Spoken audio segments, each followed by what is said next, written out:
saya berlihat dalam 4 hari ke 5 hari ke depan kita situasinya akan membaik. Jadi kalau ada yang berbicara bahwa tidak terkendali keadaannya, sangat terkendali. Jadi yang bicara tidak terkendali itu bisa datang ke saya, nanti saya tunjukin ke mukanya bahwa kita terkendali. Jadi semua kita laksanakan. Bahwa kita punya masalah, saya berkali-kali sampaikan, yes kita punya banyak masalah, dan ini masalah kita perbaikin dengan tertib, karena tim, saya ulangi, tim bekerja sangat kompak.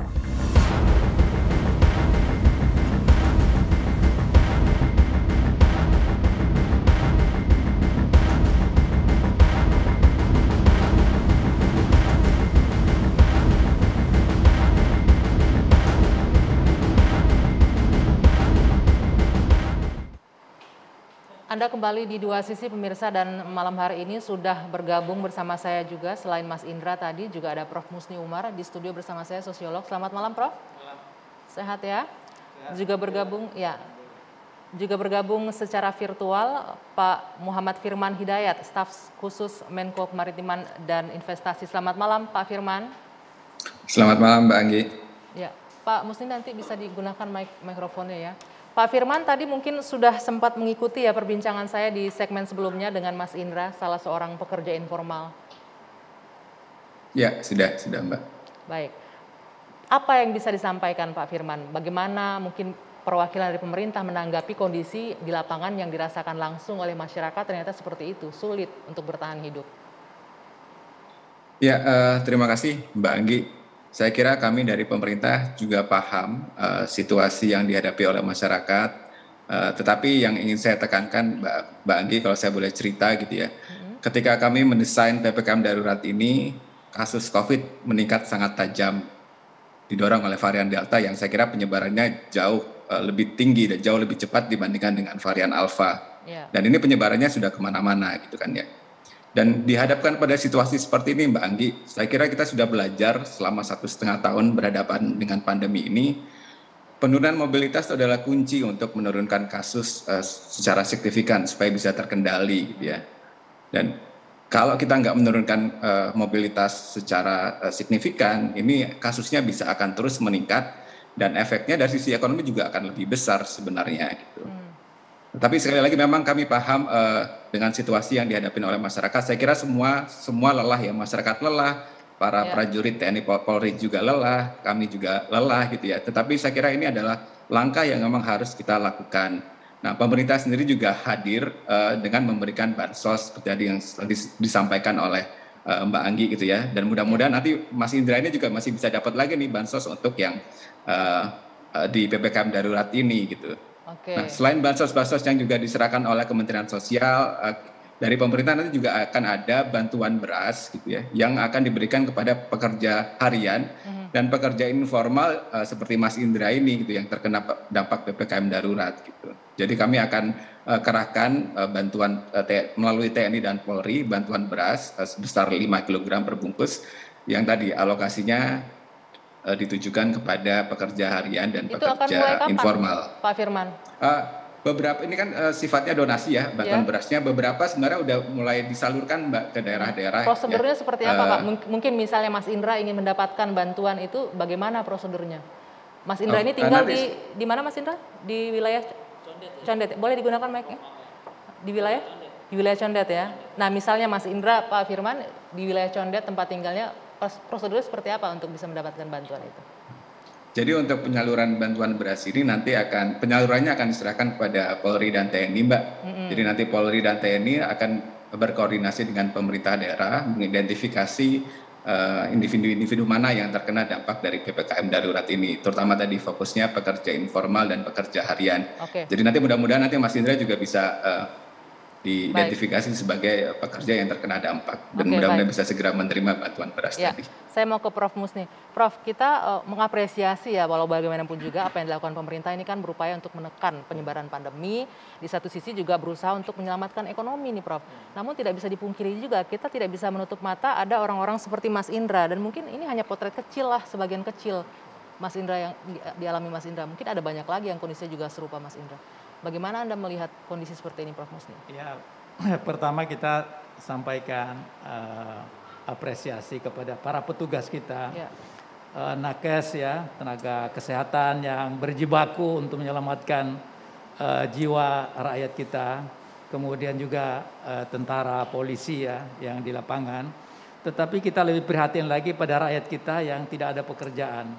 Sebelum terjadi... Maaf, saya potong. Kalau ini Mas Indra ada pekerjaan, hanya saja tidak bisa ya melakukan aktivitas betul, pekerjaannya Pak. itu. Ini yang ada pekerjaan aja susah, Pak. Ya. Apalagi yang tidak ada pekerjaan, yang menganggur. Kita tahu banyak sekali orang yang menganggur.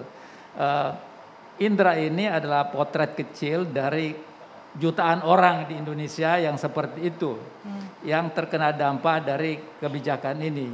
Tetapi memang kita tidak bisa tidak melakukan hal ini, karena kita tahu bahwa COVID ini itu terus meningkat. Sebagai gambaran saja, pada tanggal 3 Juli 2021 itu data itu sudah kita lihat 2 juta lebih ya. Ya. Kemudian tanggal 4 baru jelas. Penambahan positif itu 10.485 per hari. Kemudian itu terus meningkat. Ya. Bayangkan pada tanggal 14 Juli itu sudah 54.517 per hari. Tanggal 14 Juli Iya, ya. 14. Dan yang meninggal itu sudah per hari itu 991 per hari. Ya. Pada hari ini itu jumlah yang positif itu per hari 56.757 per hari. Dan yang meninggal itu 982. Ini data dari Kementerian Kesehatan. Nah, kita sangat prihatin selain kesulitan yang dihadapi warga, tetapi nakes ini yang meninggal sudah 1.244 yang wafat. Oke. Ulama yang meninggal itu sudah 584. Jadi menurut saya kita berada dalam situasi yang sangat berat. Kenapa? Karena kalau kita lihat tujuan kita merdeka ini, tujuan nasional bangsa merdeka ini ada 4. Di antaranya yang pertama itu melindungi segenap bangsa Indonesia. Kalau kita lihat orang yang meninggal begitu banyak sampai hari ini sudah 70.192 sejak 1 tahun 5 bulan. Artinya kita ini sudah gagal melindungi bangsa Indonesia. Kita tidak bisa menyalahkan pada siapa-siapa. Tetapi ini masalah yang kita hadapi, Pak. Oke. Jadi selain orang kehilangan pekerjaan dan terus terang aja, seharusnya setelah kita memutuskan kita akan memberlakukan PPKM darurat, itu sudah siap untuk disalurkan sembako dan sebagainya. Karena orang kecil itu satu hari dia tidak bekerja, mati dia. Jadi dia harus bekerja hari ini agar bisa hidup. Oke. Nah, itulah sebabnya kalau kita ingin memperbaiki keadaan ini, maka yang sangat penting itu tidak PKM darurat seperti sekarang ini. Lebih baik lakukan aja lockdown semuanya, kasih sembako semuanya, setiap orang tinggal di rumah. Dia nggak usah kerja, Indra. Ya, nah, ini kan masalah yang pertama. Oke, sebentar Prof, saya potong ya. Tapi kan Presiden Jokowi pernah bilang mau PPKM, mau lockdown, semuanya kan itu hanya sebatas istilah begitu loh. Yang penting kan tujuannya sama, untuk menekan pandemi juga menyelamatkan masyarakat. Tidak, yang tujuan pertama itu kalau menurut saya melindungi segenap bangsa Indonesia. Tidak boleh ada orang yang meninggal karena kelalaian kita, karena kita tidak melaksanakan ketentuan dengan baik. Jadi masalah inilah yang sangat penting kita perhatikan. Saya ingin tambahkan sedikit lagi. Sebentar Prof, sebentar sebelum ditambahkan saya mau ke Mas Indra terlebih dahulu. Mas Indra bisa digunakan mikrofonnya. Mas Indra, ini ada Pak Firman dan mungkin juga pemangku kebijakan lainnya juga menyaksikan tayangan ini malam ini.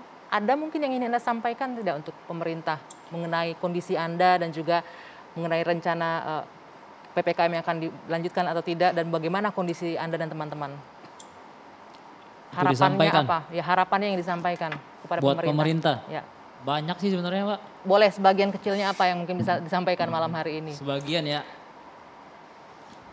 Kalau untuk perpanjangan PPKM ini ya, kalaupun memang itu diharuskan untuk mengurangi pandemi COVID-nya, untuk pandemi COVID COVID untuk ya. Angka kematiannya lah ya, itu bagus menurut saya. Oke. Cuman kalau untuk yang kena imbasnya kayak kita ini ya berharap janganlah, cukup lah gitu dah. Kalau Anda agar bisa tetap survive bertahan, tapi juga pandeminya bisa ditekan, kalau Anda sendiri inginnya seperti apa? Para pedagang, para pekerja informal seperti Anda inginnya seperti apa, Mas Indra? Sebenarnya kalau kerja di bidang kita ini nggak ini sih menurut saya, nggak terlalu mengganggu untuk peraturan PPKM ini. Kalau menurut saya pribadi ya. Karena kan juga kita kerjanya bisa dibilang gimana ya? Artinya bisa menghindari terjadinya kerumunan kalau Nah, Anda itu dia. diperbolehkan gitu, Iya, buka kios. diperbolehkan ya, iya benar. Bisa menjamin seperti itu. Iya. Oke, jadi tetap harapannya tetap ingin bisa Iya kalau bisa ya bisa buka usaha ya. Oke, Pak Tetap Firman. bekerja gitu ya. Ditanggapi singkat sedikit Pak Firman, ini harapannya mungkin mereka berjanji nih para pekerja informal atau pedagang kecil ini tetap buka tapi kami berjanji bisa menjaga protokol kesehatan begitu Pak Firman. Gimana kira-kira Pak?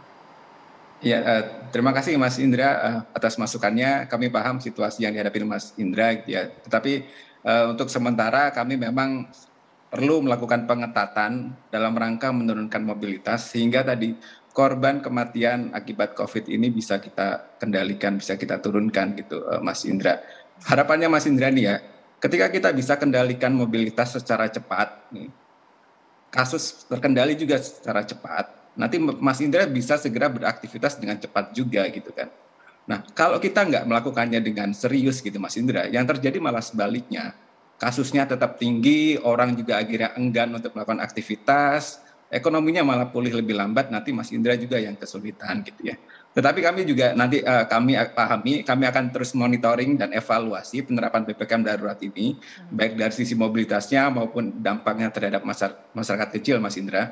Jadi nanti kita akan coba lihatlah evaluasinya seperti apa, pelan-pelan seandainya memang sudah mulai menunjukkan hasil, kita akan pelan-pelan juga secara bertahap melakukan relaksasi, sehingga teman-teman seperti Mas Indra ini juga bisa melakukan aktivitas gitu ya. Tapi satu hal memang yang kami akan selalu titip Mas Indra, tolong dijaga prokesnya gitu ya, pakai masker selalu, berkumpul jangan lebih dari 5 orang, itu yang Bisa ya Mas kalau Indra ya? ketika udah mulai relaksasi itu menjadi bagian penting yang harus kita lakukan bersama-sama. Iya. Ya. Karena kita sendiri pun jujur ya tetap patuh protokol kesehatan karena di situ juga di lapangan si Akuin ketat ya. Maksudnya tim-tim dari pengawas COVID, dari aparat itu benar-benar ketat. Makanya kita tetap jaga prokes juga ya. Tadi seperti Anda bilang Anda sendiri juga takut sebenarnya ya. Kalau jujur ya pasti takut. Ini kalau saya bilang ya semua itu orang yang di luar itu kalau ditanya itu pasti takut. Cuman karena keadaan kayak gini mau nggak mau harus bertarung. Oke. Itu keadaan kayak gini. Baik, baik. Mudah-mudahan apa yang diharapkan Mas Indra dan juga teman-teman yang lainnya bisa didengar pemerintah dan dijadikan pertimbangan begitu seperti Pak Firman tadi bilang. Terima kasih Mas Indra sudah bergabung bersama kami malam hari ini. Tetap jaga protokol kesehatan, sehat selalu, salam untuk keluarga dan juga teman-teman. Tetap berjuang tapi tetap juga menjaga kesehatan Mas Iya, Indra. Mbak, Terima terima kasih. Dua sisi masih akan kami lanjutkan pemirsa usai jeda saat lagi. Tetaplah bersama kami.